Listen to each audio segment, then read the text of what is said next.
दोस्तों, आपको शायद याद होगा कोरोना काल। जब कोरोना काल आया था, हर किसी से कुछ ना कुछ छीन कर ले गया था। किसी से किसी की बहन, तो किसी से किसी का भाई, किसी से किसी की नौकरी, तो किसी से किसी का घर। इस तरह से उस कोरोना काल ने तबाही मचाई थी। आज जो कहानी मैं बताने जा रहा हूँ, इसमें भी एक महिला के पति को ये कोरोना अपनी भेंट चढ़ा लेता है और पत्नी बहुत ही ज़्यादा परेशान हो जाती है। परेशान होकर वो चारों तरफ लोगों से मदद मांगती है कि कोई मुझे 50,000 रुपये दे दो जिससे मैं अपनी दुकान खोल लूँ, लेकिन कोई भी उसकी सुनता नहीं। और फिर यहाँ पर 2 महीने के बाद देखते हैं, 2 महीने के बाद जिस फैक्ट्री में वो बंदा काम किया करता है, उसका मैनेजर इनके घर पर आता है और पत्नी को 50,000 रुपये देने लगता है। पत्नी यहाँ पर सोच में पड़ जाती है कि तुम मुझे 50,000 रुपये क्यों दे रहे हो। तो मैनेजर यहाँ पर यही कहता है कि तुम्हारे पति ने डबल ड्यूटी की है, दिन में भी और रात में भी।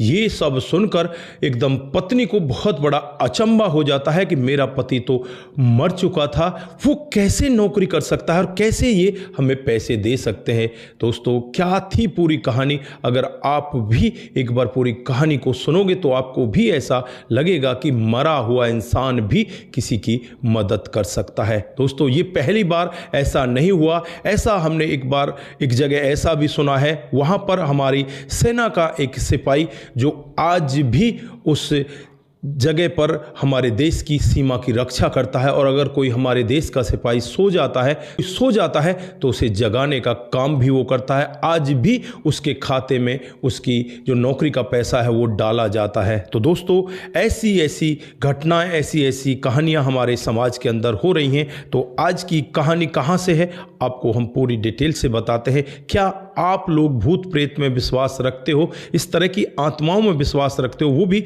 आज अपने कमेंट हमारे साथ में साझा करके जाएं।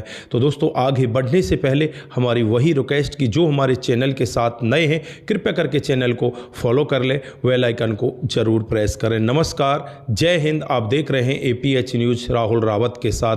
दोस्तों, आज की जो हकीकत की घटना आप लोगों को बताने जा रहा हूं, ये जयपुर के पास सटे हुए एक छोटे से गांव की हकीकत की घटना है। यहां पर जयपाल नाम का एक लड़का, जिसकी उम्र लगभग 28 साल होती है। दोस्तों, उसकी पत्नी राधा, दोनों बड़े प्यारपूर्वक बड़े आराम से रहा करते हैं। पति पत्नी यहाँ पर अपने बच्चों का भरण पोषण बड़े आराम से कर रहे होते। 2 बच्चे होते हैं, और जो जयपाल होता है एक फैक्ट्री में काम किया करता, उसे 25,000 रुपये मिला करते। अगर ओवर टाइम करता तो ओवर टाइम के अलग से पैसे मिलते। जैसे ही कोरोना काल आता है, ज़्यादातर लोगों की नौकरियां छूट गई थी। यहाँ पर भी अब इस जयपाल की नौकरी तो क्या छूटती है, ये घर पर बैठ जाता है, क्योंकि फैक्ट्री में काम करने नहीं जाता तो फैक्ट्री के लोग पैसे भी नहीं देते, और अब यहाँ पर ये घर पर ही रहने लगता है। और जैसे ही कोरोना काल समाप्त होता है, ये सीधा अपनी उसी फैक्ट्री में चला जाता है। यहाँ पर सभी वर्करों को ले लिया जाता है और वो काम फिर से शुरुआत हो जाती है। दोस्तों, जयपाल अब यहाँ पर ओवर टाइम करने लगता है, दिन की ड्यूटी करता और फिर रात की भी ड्यूटी करता।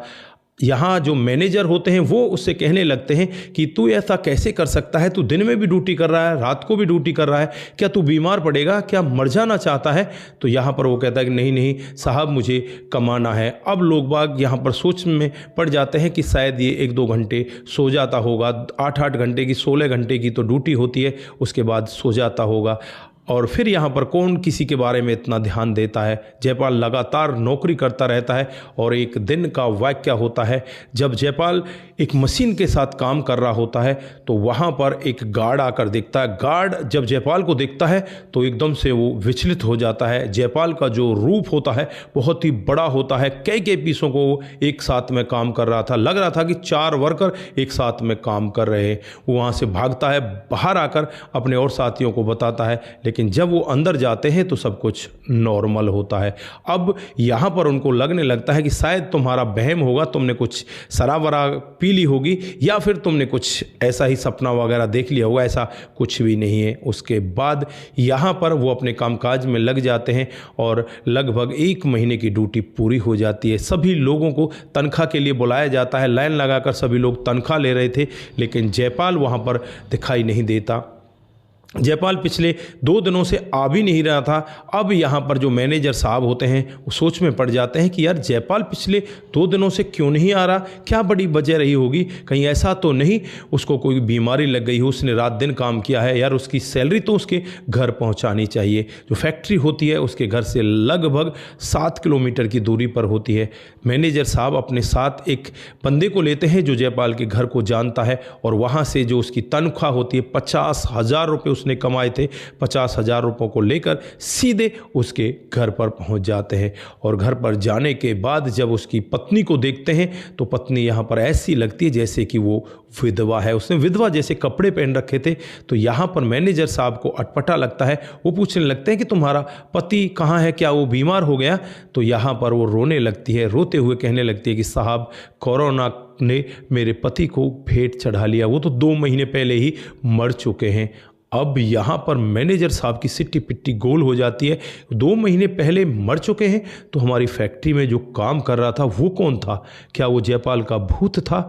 अब यहाँ पर जो उसके साथ एक और बंदा आता है वो भी एकदम सोच में पड़ जाता है कि यार हमारे साथ तो उसने काम किया है, दिन में भी काम करता और रात को भी काम किया करता। अब यहाँ पर चारों तरफ और लोग बाग इकट्ठे हो जाते हैं। जब उन लोग बागों से पूछा जाता है कि जयपाल क्या सचमुच में ही मर गया है, तो वो लोग कहते हैं कि हाँ, हमने उसका अंतिम क्रियाक्रम इन्हीं हाथों से किया है और 2 महीने पहले उसकी मौत हो चुकी है। दोस्तों अब यहाँ पर अचंभा और ज़्यादा बढ़ जाता है, और जो यहाँ पर मैनेजर साहब होते हैं उस महिला से पूछने लगते हैं कि तुम्हारे पति मर चुके हैं, लेकिन हमारे पास उन्होंने काम किया है, हमें नहीं पता वो कैसा काम किया है, और ये लोग 50,000 रुपये उसके काम के बने हैं। पत्नी जब 50,000 रुपये देखती है तो उसकी आंखें भर आती हैं, वो रोने लग जाती है और कहने लगती है कि मैंने चारों तरफ से मदद मांग ली थी, मुझे कहीं से भी कोई पैसा नहीं मिला। मैं रोते हुए अपने पति को याद कर रही थी और यही कह रही थी कि अगर आप जिंदा होते तो आज मुझे ये नौबत नहीं देखनी पड़ती और मेरा काम हो जाता। मैं यही चाहती थी कि मैं कोई यहाँ पर छोटी मोटी दुकान खोल लूँ जिससे मेरा गुजारा आगे चलता रहे, मेरे बच्चों को पाल सकूँ। मेरे पति ने मरकर भी मेरी सहायता की है। दोस्तों अब यहाँ पर जो आसपास के लोग हैं वो अचंभा करने लग जाते हैं, और फैक्ट्री में आसपास के एरिया में ये बात घूम जाती है कि यार इस तरह से जयपाल ने अपनी पत्नी की मदद मरकर भी की, उसने मरकर भी 1 महीने नौकरी की। तो आप लोग यहाँ पर क्या कहना चाहते हैं, क्या भूत होते हैं, ऐसी कहानियाँ हो सकती हैं, या आपको ये झूठ तूफान लग रहा है? लेकिन ये कहानी जिस भी भाई ने भेजी है वो बिल्कुल यही कहता है कि मैंने ये हकीकत में देखा है। तो आप लोग यहाँ पर क्या कहना चाहते हैं, आपकी जो भी राय है एक बार कमेंट बॉक्स में ज़रूर दीजिएगा। दोस्तों आज के लिए बस इतना ही, फिर मिलते हैं किसी नए मूड के साथ। तब तक के लिए आप अपना ख्याल रखें, अपने परिवार का ख्याल रखें, सतर्क रहें, सावधान रहें। अगर आपके पास भी कोई ऐसी कहानियाँ हैं तो वो कहानी हमारे साथ में आप लोग साझा कर सकते हैं। तो आप अपना ख्याल जरूर रखें, परिवार का ख्याल रखें। दोस्तों जिन साथियों ने हमारे पिछले वीडियोज़ पर कमेंट किए थे उनका नाम हम यहाँ पर बारी बारी से लेने वाले हैं। तो जो सबसे पहला कमेंट आता है वो कमल सिंह का आता है। वो लिखते हैं कि फांसी की सज़ा होनी चाहिए। हमने एक कहानी कल बताई थी जिसमें बहुत ही गलत काम हुआ था, और यहाँ पर ये कमल सिंह जी भी उसी कहानी के ऊपर कमेंट कर रहे हैं। कमल जी बहुत बहुत धन्यवाद। शंकर लाल वेद जी लिखते हैं कि आपकी कहानी बहुत ही अच्छी होती है, आपकी कहानी को देखना मुझे पसंद है, मैं अहमदाबाद से हूं। आपका बहुत बहुत धन्यवाद शंकर जी, इसी तरह से आप हमारे साथ में कमेंट करते रहिएगा। उसके बाद में राम गोपाल सिंह जी हमें कमेंट लिखते हैं, वेरी नाइस जी, बहुत बहुत धन्यवाद। उसके बाद में जो कमेंट आता है पुष्पा श्रीवास्तव का आता है, वो लिखती हैं कि आपकी कहानी बहुत ही बेहतर होती है, बहुत बहुत धन्यवाद। पृथ्वी सिंह चौहान जी हमें दिल्ली से देख रहे हैं, जज साहब के अच्छा काम किया, बहुत बहुत धन्यवाद। उसके बाद में अनूप सिंह जी गुड डिसीजन, बहुत बहुत धन्यवाद। उसके बाद में जो कमेंट आता है वो रघु रावत का आता है, वो लिखते हैं कि कहानी बहुत ही अच्छी है। मोनू जैन जी हमें कमेंट करते हैं, सही बात है सर, बहुत बहुत धन्यवाद। पुष्पा श्रीवास्तव जी बिना माँ बाप के कुछ नहीं करना चाहिए, बहुत बहुत धन्यवाद। आप सभी लोग इसी तरह से हमारे साथ बने रहें, इसी तरह से अपने कमेंट हमारे साथ में साझा करते रहें, सतर्क रहें, सावधान रहें, रिश्तों की अहमियत को जरूर समझें। नमस्कार, जय हिंद, जय भारत।